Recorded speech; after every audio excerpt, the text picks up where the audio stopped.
E aí, pessoal do oitavo ano, estamos de volta aí, terceira parte aí da correção das atividades, ok? Estamos quase lá, já passamos da metade, então com essa aula a gente já passa da metade das correções, ok? Seguindo aí, a gente tem mais dois gráficos agora, ok?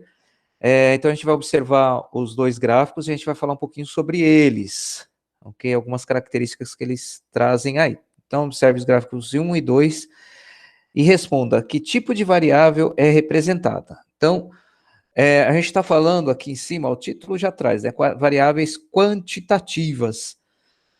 Lembra lá que a gente falou nas videoaulas de introdução, a gente trouxe um pouquinho sobre variáveis, então, as variáveis quantitativas, elas podem ser discretas ou contínuas. Qual a diferença entre uma e outra, professor? Vamos lá. Discreta, ela é representada sempre por números inteiros, ok? Não posso apresentar os dados que estão sendo apresentados nos meus gráficos, não podem ter valores quebrados, ok? Com casas decimais ou frações, enfim, não pode ter, tem que ser sempre número inteiro, ok? Isso é uma variável quantitativa discreta. A contínua, ela pode ter números quebrados, ela pode ter casas decimais. Por exemplo, a gente pegar a altura em metros, ok? A altura de alunos medida em metros. Então, 1,52 metros, 2,03 metros, por exemplo, entendeu? Então, nesse caso, a gente está falando aqui, gráfico 1, evolução da população residente no Brasil, ok? E o gráfico 2 fala do crescimento mundial da população chegando aos 7 bilhões, ok? Então a gente está falando de pessoas, ok? Pessoas nós contamos com números inteiros, não tem por mais que sejam pequenininho, por mais que seja baixinho, você fala, uma pessoa e meia, não, é sacanagem, não pode, né? Então, ou é uma, ou são duas, ou são três, né? Não tem meia pessoa, entendeu? Então, nesses dois gráficos, ok? A variável que a gente está usando é quantitativa, porque traz valor, ok? É número, e esse número é inteiro. Tranquilo? Fácil, né, gente? É bem tranquilo isso, né? Aí pode até para pedir na prova já para o quarto bimestre aí, já pensando nisso. É uma boa ideia. Depois nós conversamos sobre isso, mas a gente passa a revisão se cair isso aí na prova. Fiquem tranquilos. Bom, vamos lá. Ó, o gráfico da figura 1 é um gráfico de barras, ok? Ou de colunas, lembra? Ele pode ser chamado de barras ou colunas, tá? Aqui, né, tanto faz. Aqui eu podia chamar de colunas porque as barrinhas estão de pé, ok? Mas tranquilo, como eu falei lá na outra videoaula, acho que na primeira videoaula, eu falei, a gente pode tanto, o gráfico ele pode ser tanto representado de pé ou deitado, pode ser chamado de barras ou colunas, não tem problema nenhum, não tem erro, tá? Então vamos lá. Enquanto o gráfico da figura 2 é um pictográfico, ok? Qual a diferença observa entre as representações nos dois gráficos? Olha só, aqui a gente tem uma barrinha, né? Uma barrinha com os valores estão aproximados aqui, ok? Aqui a gente traz já uns bonequinhos aqui, mais informações aqui. O pictográfico, então, parece que tem um pouquinho mais de informações. Vamos ver aqui, vamos ler aqui, fica mais fácil. Ó. Então, no primeiro gráfico, tem-se colunas representadas por retângulos, ok? As diferentes alturas dos retângulos representam a quantidade de pessoas da população brasileira por ano, seguindo aí os anos, ok? O segundo gráfico é uma figura, uma figura de pessoa. Olha só, em vez de você ter o retângulo, você tem a figura de pessoa. E a altura de uma pessoa representa 1 bilhão de pessoas, ok? Então, a altura aqui desse primeiro representa a quantidade de 1 bilhão, ok? De pessoas da população mundial. O fato de representar o crescimento da população mundial utilizando a figura de uma pessoa ajuda na leitura do gráfico pelo leigo. Porque você bate o olho assim, você fala, então 1 bilhão, então você já mais ou menos você já tem uma ideia de quantos bilhões está indo subindo aí, ok? É bem interessante.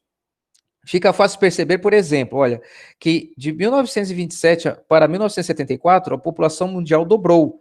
No pictográfico, uma figura representa uma quantidade que é usada como unidade de medida de referência no gráfico todo. Neste caso, é a figura humana. Então, eles usam a figura para representar uma determinada quantidade fixa.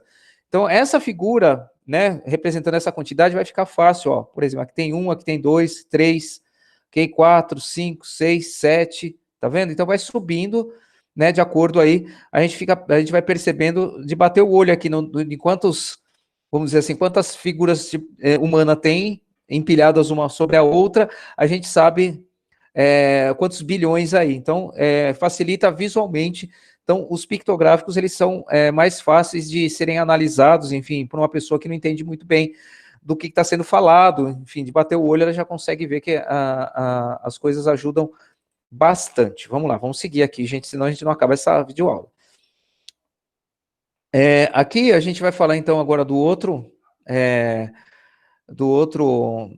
gráfico aí, ok? Do infográfico, melhor dizendo. A primeira pergunta que ele fala é o seguinte: qual o tema geral das informações? Gente, o tema geral normalmente traz o título. O título vai trazer isso aí. Por quê? Porque é no título que você bate o olho no título, tem que ter a informação do que está sendo trazido todo o resto, que senão, se o título não tiver. Olha, é a importância. Vou entrar um pouquinho em língua portuguesa. Olha a importância do título. O título ele vai dizer tudo aquilo que você vai encontrar no gráfico, no infográfico, no pictográfico, entendeu? Então, o que você está procurando? Então, o título ele tem que ser sucinto e claro, né? E trazer as informações, mas não pode ser muito longo também, ok? Então, ele tem que ser claro, objetivo. Acho que a palavra melhor é essa, objetivo. Voltando para a matemática, vamos lá. Então, qual que é o tema geral das informações? Produção cresce em ritmo elevado para tentar atender ao aumento populacional, ok? A produção de alimento, no caso, que ele vai trazer aí as informações. Vamos lá.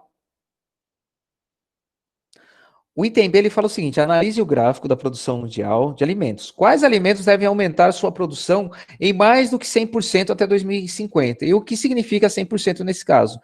Então, onde está? Qual será a produção mundial de alimentos? Então, aqui eu sei que vai ter, nessa parte aqui do meu infográfico, eu sei que vai trazer as informações de alimentos, ok? Dos alimentos, a produção. Aqui, ó, o aumento que vai ocorrer aí, então, no período aí, ok? Então, quais esses caras aqui representam mais de 100%? Então, oleaginosas, açúcar e carne de frango. Todas essas aí, esses itens, ó, tá aqui, aqui e aqui, representam aumento de mais de 100%. O 100% significa o quê?